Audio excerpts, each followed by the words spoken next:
আসসালামু আলাইকুম এভরিওয়ান, কেমন আছেন সবাই? Welcome to A brand new video. AMD processor দিয়ে পিসি বিল্ড করতে গেলে আপনার বাজেটে বেস্ট মাদারবোর্ডটা খুঁজে বের করা কিন্তু বেস্ট কনফিউজিং। আচ্ছা, B450 নিব নাকি B550 নিব?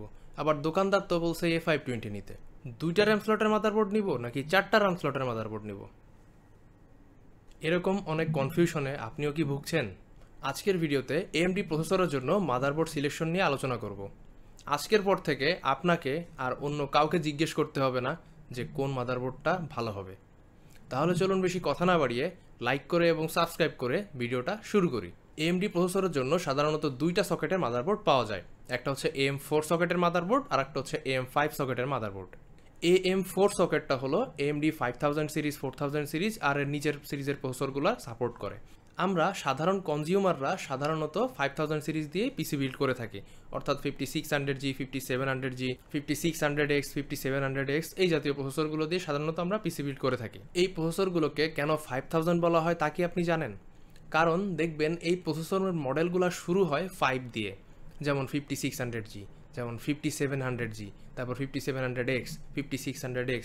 দেখছেন যে প্রসেসরগুলোর মডেল এই 5 দিয়ে শুরু হয় সেইগুলোকে বলা হয় 5000 সিরিজ। আর একটা সকেটের কথা বলেছিলাম AM5 সকেট, ওই সকেটটা সাপোর্ট করে হচ্ছে AMD 7000 সিরিজের প্রসেসর, যেমন 7600X, 7700X, 7800X, 7800X 3D এইগুলা। আমরা কনজিউমাররা সাধারণত এই 7000 সিরিজের প্রসেসর দিয়ে বিল্ড করি না, বিকজ এইগুলা দিয়ে পিসি বিল্ড করতে গেলে খরচ অনেক বেশি পড়ে। আমরা যারা মিড রেঞ্জে পিসি বিল্ড করি তারা সাধারণত 5000 সিরিজের প্রসেসর দিয়ে পিসি বিল্ড করে থাকি। আমরা আজকে মূলত AMD 5000 সিরিজের প্রসেসরের জন্য মাদারবোর্ড সিলেকশন নিয়ে কথা বলবো। আগেই বলেছি AMD 5000 সিরিজ সাপোর্ট করে AM4 সকেট। তো এই AM4 সকেটের জন্য রয়েছে তিনটা সিরিজের মাদারবোর্ড। একটা হচ্ছে A সিরিজ মাদারবোর্ড, আর একটা হচ্ছে B সিরিজ মাদারবোর্ড এবং আর একটা হচ্ছে X সিরিজ মাদারবোর্ড। এখানে A সিরিজটা হচ্ছে এন্ট্রি লেভেল বা লো লেভেলের মাদারবোর্ড, B সিরিজ হচ্ছে মিড লেভেলের মাদারবোর্ড আর X সিরিজ হচ্ছে হাই এন্ড মাদারবোর্ড। এই তিনটা সিরিজেরই আলাদা আলাদা ইউজ কেস এবং ফিচার রয়েছে। এর মধ্যে A সিরিজ নিয়ে কথা বলতে গেলে বলতে হবে যে A সিরিজের মাদারবোর্ডগুলো ওভারক্লক সাপোর্ট করে না। A সিরিজের মাদারবোর্ডগুলোর VRM সাধারণত অতটা ভালো হয় না। VRM কী জিনিস সেটা যদি এক্সপ্লেইন করি তাহলে হচ্ছে আপনি যে প্রসেসরটা আপনার এই মাদারবোর্ডে ইনস্টল করবেন সেই প্রসেসরটাকে পাওয়ার দিবে হচ্ছে এই VRMগুলো। তো এই প্রসেসরকে পাওয়ার দিতে গেলে এই VRM অনেক গরম হয়। আপনার প্রসেসরে কোর এবং থ্রেডের সংখ্যা যত বেশি হবে, যেমন 5600Gতে রয়েছে 6 কোর 12 থ্রেড, এই প্রসেসরটাকে পাওয়ার দিতে VRM যে পরিমাণ হিট হবে এর থেকে 5700Gকে পাওয়ার দিতে VRM আরও বেশি হিট হবে, কারণ 5700Gতে রয়েছে 8 core 16 thread. So core count যত বেশি হবে আপনার VRM তত বেশি হিট হবে। আর VRM যদি অতিরিক্ত হিট হয়ে যায় তখন হচ্ছে থার্মাল থ্রটলিং দেখা দেয়, যেটা আপনার পারফরমেন্সকে কমিয়ে আনে।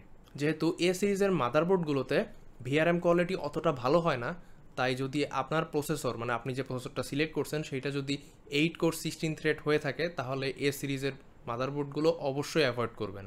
A সিরিজের মাদারবোর্ডে সাধারণত র্যাম স্লট থাকে দুইটা। এই কারণে ফিউচারে যখন আপনি র্যাম আপগ্রেড করতে যাবেন তখন আপনি সমস্যায় পড়তে পারেন। আমরা জানি AMD প্রসেসরগুলো ডুয়েল চ্যানেল র্যামে তার সর্বোচ্চ পারফরমেন্স আউটপুট দেয়। তো আপনার যদি দুইটা র্যাম অলরেডি আপনার মাদারবোর্ড ইনস্টল করা থাকে এবং A সিরিজের মাদারবোর্ড থাকে তাহলে কিন্তু পরবর্তীতে আপনি কিন্তু আরও দুইটা র্যাম কিনে ইনস্টল করতে পারতেছেন না, বিকজ আপনার মাদারবোর্ডের র্যাম স্লট অনলি দুইটা। এখানে আরেকটা ব্যাপার বলি, আমাদের কিন্তু দিনকে দিন র্যামের প্রয়োজন অনেক বৃদ্ধি পাচ্ছে। যেমন আমরা যখন 2010 সালের দিকে অ্যারাউন্ড 2010 সালের দিকে যখন পিসি বিল্ড করতাম তখন কিন্তু আমরা 4GB র্যাম দিয়ে পিসি বিল্ড করতাম। এরপরে 2015-16 সালে এসে দেখলাম সবাই 8GB র্যাম দিয়ে পিসি বিল্ড করা শুরু করলো এবং এখন এসে দেখা যাচ্ছে 16GBর নিচে মানে পিসি বিল্ড খুব কম হয়। তো ফিউচারে আপনার কিন্তু র্যামের দরকার হবে। তো ফিউচারে আপনার যখন র্যামের দরকার হবে তখন কিন্তু আপনার এক্সট্রা দুইটা স্লটেরও দরকার হবে র্যাম আপগ্রেড করার জন্য। যে কারণে যদি আপনার ফিউচারে র্যাম আপগ্রেড করার প্ল্যান থাকে তাহলে অবশ্যই আপনার A সিরিজের মাদারবোর্ডগুলো অ্যাভয়েড করা উচিত। এই A সিরিজের মাদারবোর্ডের উদাহরণ দিতে গেলে বলতে হয় যে A520 নামে অনেক মাদারবোর্ড কিন্তু বাজারে পাওয়া যায়। এইগুলোই হচ্ছে A সিরিজের মাদারবোর্ড। যেহেতু ফিচার এবং আপগ্রেডেবিলিটি তুলনামূলকভাবে কম থাকে এই জন্য এই মাদারবোর্ডগুলোর প্রাইসও কিছুটা কম হয়ে থাকে। যে কারণে লো বাজেট এবং মিড বাজেটে পিসি বিল্ড করতে গেলে এই মাদারবোর্ডগুলোই অনেক দোকানদাররা সাজেস্ট করে থাকে। এবার কথা বলবো B সিরিজের মাদারবোর্ডগুলো নিয়ে। B সিরিজের মাদারবোর্ডগুলো ওভারক্লক সাপোর্ট করে। AMD প্রিসিশন বুস্ট ওভারক্লক নামে একটা ফিচার থাকে AMD মাদারবোর্ডগুলোর বায়োসে, অর্থাৎ এই B সিরিজের মাদারবোর্ডগুলোর বায়োসে। সেখান থেকে জাস্ট একটা ক্লিকের মাধ্যমে আপনি আপনার প্রসেসরের পারফরমেন্স বাড়িয়ে নিতে পারবেন। এই বি সিরিজের মাদারবোর্ডগুলোর ভিআরএম মোটামুটি ভালো মানেরই হয়ে থাকে, যে কারণে এন্ট্রি লেভেল থেকে শুরু করে মোটামুটি হায়ার মিড লেভেলের প্রসেসরগুলোকে এই ভিআরএমগুলো খুব ভালোভাবেই পাওয়ার দিতে পারে। একেবারে হাই এন্ডের প্রসেসর যদি না হয় তাহলে বি সিরিজের মাদারবোর্ড দিয়ে আপনি খুব ভালোভাবেই আপনার ডেইলি কাজগুলো যেমন গেমিং এবং প্রফেশনাল ওয়ার্ক খুব ভালোভাবেই করতে পারবেন। বি সিরিজের মাদারবোর্ডগুলো 2টা র্যাম স্লট সহ পাওয়া যায়, আবার 4টা র্যাম স্লট সহ পাওয়া যায়। আপনি আপনার প্রয়োজন অনুযায়ী আপনার যেটা প্রয়োজন সেটা আপনি নিতে পারবেন। যেহেতু ফিচারগুলো মিড লেভেলের পাচ্ছেন তাই প্রাইসও মিড লেভেলেরই থাকতেছে। মার্কেটে লক্ষ্য করলে দেখবেন B450 এবং B550 এই দুই ধরনের মাদারবোর্ড পাওয়া যায়। তো এইগুলোই হচ্ছে আপনার বি সিরিজের মাদারবোর্ড। অন্যদিকে এক্স সিরিজের মাদারবোর্ডগুলোতে সবগুলো ফিচারই হাই এন্ডের দিকে থাকে, মোটামুটি সব কিছুই এখানে প্রিমিয়াম লেভেলের থাকে, তাই এখানে প্রাইসটাও প্রিমিয়াম লেভেলের থাকে। এই এক্স সিরিজের মাদারবোর্ডগুলো সাধারণত 5800X এবং 5800X 3D এই দুইটা প্রসেসরের জন্যই ইউজ করা হয়ে থাকে। উদাহরণস্বরূপ আপনি মার্কেটে খেয়াল করলে দেখতে পারবেন X570 এবং X470 এই দুইটা মাদারবোর্ড হচ্ছে এক্স সিরিজের মাদারবোর্ড। এই এ সিরিজ, বি সিরিজ এবং এক্স সিরিজের মাদারবোর্ডগুলো আবার আলাদা আলাদা চিপসেটে বাজারে পাওয়া যায়। B450 এবং B550 এই দুইটা মাদারবোর্ডের পার্থক্য হচ্ছে চিপসেট। দুইটাই বি সিরিজের মাদারবোর্ড, কিন্তু পার্থক্য হচ্ছে চিপসেট। এই বি এর পরে 450, এই 450 নির্দেশ করতেছে যে এই মাদারবোর্ডটাতে রয়েছে হচ্ছে আপনার 400 সিরিজের চিপসেট। আর B550 এই জিনিসটা নির্দেশ করতেছে হচ্ছে আপনার 500 সিরিজের চিপসেট আছে B550 মাদারবোর্ডে। একইভাবে X470 হচ্ছে 400 সিরিজের চিপসেট দিয়ে তৈরি, আর X570 হচ্ছে আপনার 500 সিরিজের চিপসেট দিয়ে তৈরি। একইভাবে A520 হচ্ছে আপনার 500 চিপসেট দিয়ে তৈরি। খেয়াল করলে দেখতে পারবেন যে B450 সিরিজের মাদারবোর্ডগুলো সাপোর্ট করে হচ্ছে PCIe Gen 3, আর B550 সিরিজের মাদারবোর্ডগুলো সাপোর্ট করে PCIe Gen 4। তো এই 400 সিরিজের যে চিপসেটটা, এই চিপসেটটা PCIe Gen 3 পর্যন্ত সাপোর্ট করে, আর 500 সিরিজের চিপসেটগুলো PCIe Gen 4 পর্যন্ত সাপোর্ট করে। যে কারণে আপনি যখন কোনো একটা প্রসেসর সিলেক্ট করবেন, সেই প্রসেসরের স্পেসিফিকেশনে গিয়ে আপনি দেখবেন যে সেই প্রসেসরটা মানে PCIe Gen কোনটা সাপোর্ট করে, 3 সাপোর্ট করে না 4 সাপোর্ট করে। যেমন 5600G এবং 5700G এই দুইটা প্রসেসর হচ্ছে PCIe Gen 3 পর্যন্ত সাপোর্ট করে। তাই এই দুইটা প্রসেসরের জন্য এই 400 চিপসেটের মাদারবোর্ড নিতে হবে। আগের আলোচনা থেকে আপনারা জানতে পারছেন যে B450 এইটা হচ্ছে এই 400 চিপসেটের, আর বি সিরিজ হচ্ছে আপনার মিড লেভেল সিরিজ, আর আপনার 5600G আর 5700G এই দুইটা হচ্ছে মিড লেভেলের প্রসেসর। কি মিলে গেছে না? মানে বুঝতে পারছেন, এই 5600G আর 5700G এই দুইটা প্রসেসরের জন্য বেস্ট চয়েস হচ্ছে আপনার B450 সিরিজের মাদারবোর্ড। আর আপনি যদি এমন একটা প্রসেসর সিলেক্ট করে থাকেন যেটা PCIe Gen 4 সাপোর্ট করে, তাহলে আপনাকে নিতে হবে এই 500 সিরিজ চিপসেটের মাদারবোর্ড। উদাহরণস্বরূপ আপনি যদি 5600X অথবা 5700X এই দুইটা প্রসেসর সিলেক্ট করেন, তাহলে দেখবেন এই দুইটা প্রসেসর সাপোর্ট করে PCIe Gen 4। তাহলে আমাদেরকে কি করতে হবে, এই 500 সিরিজ চিপসেটের মাদারবোর্ড নিতে হবে।